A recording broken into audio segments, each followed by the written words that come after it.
Welcome to Penrose Learning, where we make understanding easy. You start by getting the essentials in place. Make sure your Xbox One and Black Ops 6 are updated. This prevents matchmaking and split issues. Sign in the primary account, then sync the second controller and add a second account or use guest so the game recognizes two players. Once done, check the guide. Both controllers should appear. If one pauses, reconnect or try a USB cable. This step avoids interruptions when you launch local multiplayer.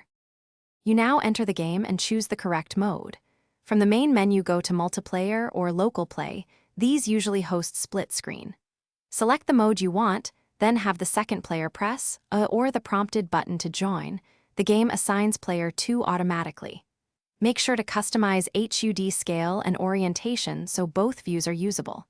Once configured, confirm loadout and start the match. These options improve visibility and control. You finish by launching and fine-tuning the session.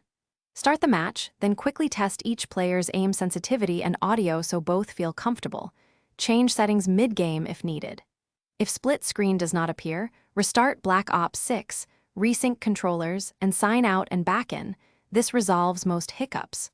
Also, make sure your TV is set to 16:9 and game mode is on. Adjusting overscan prevents cut-off edges and ensures you see the full split views. Thanks for watching. If this was helpful, leave a like and consider subscribing. See you next time.